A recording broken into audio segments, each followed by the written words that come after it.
o que eu vou falar hoje com vocês é basicamente sobre o conceito de força, certo? O conceito newtoniano de força, e vamos apresentar algumas situações e fazer alguns exercícios sobre o conceito newtoniano de força. Vou começar enunciando aqui o princípio da inércia. O que é o princípio da inércia? É um princípio que a gente adota como um guia para como construir a física clássica. Um desses princípios é o princípio da inércia. Esse princípio diz que um corpo que não esteja sob a ação de outros corpos, não esteja sob a ação da sua vizinhança, se ele estiver em movimento uniforme, ele vai permanecer em movimento uniforme. Se ele estiver parado, ele vai permanecer parado. A condição de ser parado é um caso particular do movimento uniforme. Que caso particular é esse? Em que a velocidade inicial é zero. Por que isso é um princípio?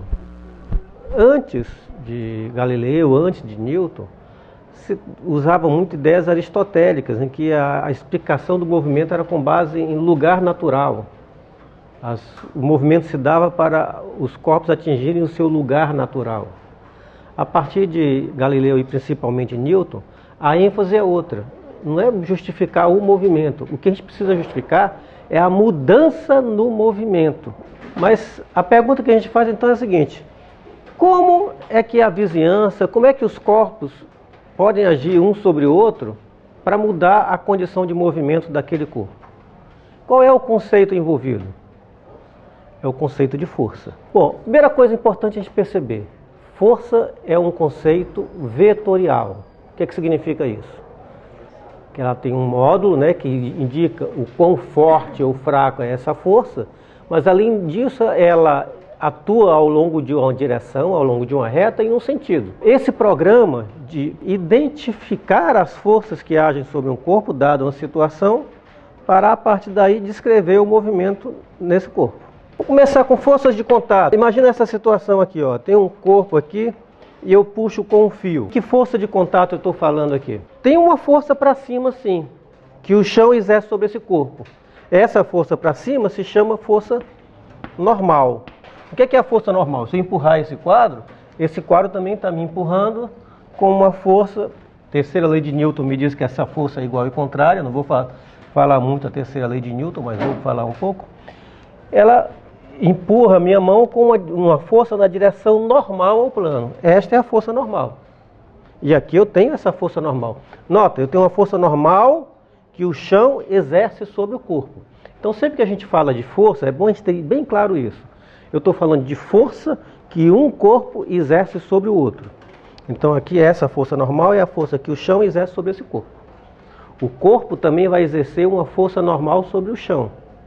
Mas isso é outra força. Essa que eu estou falando sobre esse corpo é esta. E tem uma força de atrito. O que é essa força de atrito? É uma força também que o chão exerce sobre o corpo, só que é paralela à superfície e se opõe à tendência de entrar em movimento ou ao movimento do corpo. Na verdade, não é o movimento do corpo, é o movimento relativo entre o corpo e essa superfície. Posso falar aqui uma força de tração, concorda? Que essa corda exerce sobre esse corpo. Nota, todas essas forças de que eu estou falando aqui,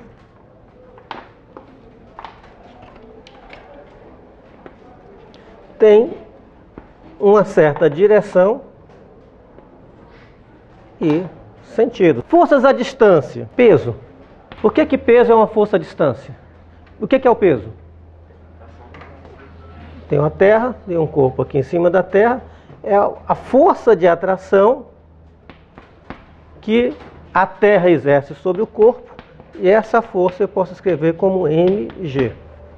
Nota, quando a gente está falando de vetores, a gente costuma usar uma notação vetorial.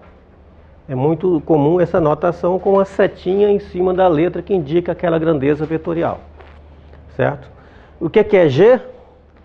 A aceleração da gravidade. Na verdade, do jeito que eu escrevi aqui, é o vetor aceleração da gravidade. O que é esse vetor aceleração da gravidade?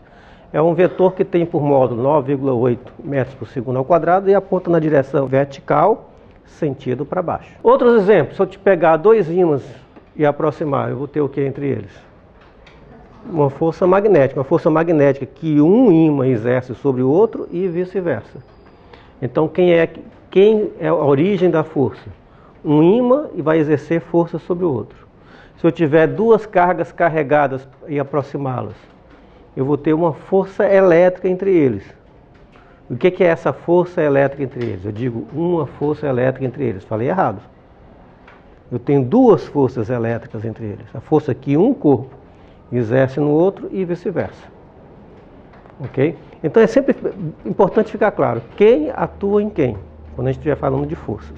Essa revisão geral que eu vou fazer, vamos relembrar aqui um pouquinho a ideia de adição de forças. Digamos que eu tenha essa situação aqui, um corpo, eu atuo com uma força F1 nesse sentido e com uma força F2 também nessa mesma direção e sentido. Qual é a resultante dessas duas forças? Eu escrevo assim, R é igual a F1 mais F2. Como é que eu descrevo essa resultante? Qual é a direção e sentido?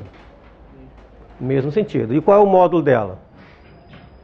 Soma. Eu posso descrever da seguinte maneira, eu escolho esse eixo como eixo X, e eu digo que eu só tenho o componente X da força, e essa componente pode ser escrita como a componente X da resultante, é a componente X da força F1, somada com a componente X da força F2. Ou, dito de outra maneira, posso dizer que a componente X da resultante é igual a F1 mais F2. Quem é F1 mais F2? O módulo de F1 e o módulo de F2. E se eu tivesse essa situação aqui mesmo?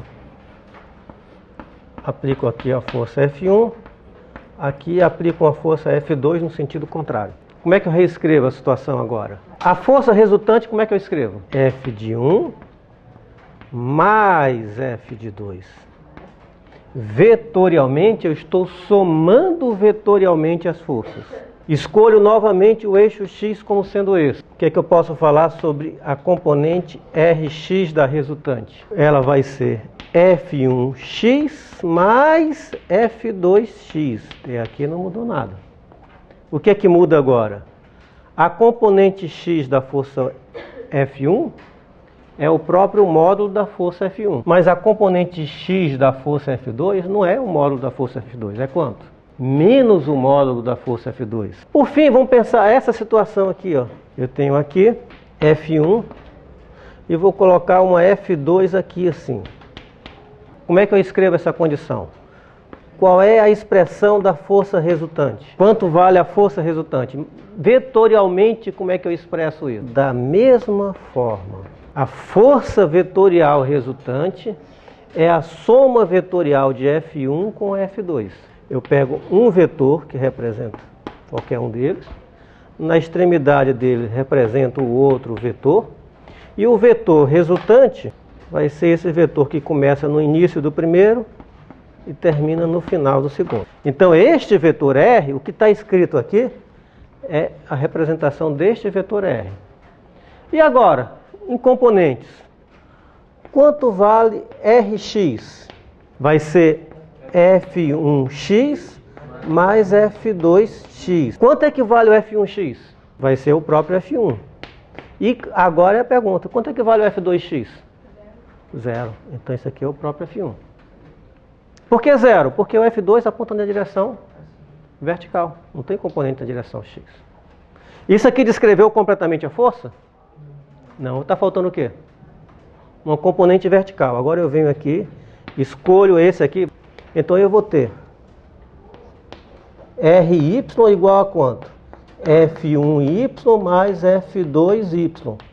Isso é zero, que F1 só tem componente na direção X, mais F2. Quanto é que é o módulo de R? Vai ser esse aqui ao quadrado, mais esse aqui ao quadrado, dá R ao quadrado. Certo? Então eu posso tirar daqui o módulo de R.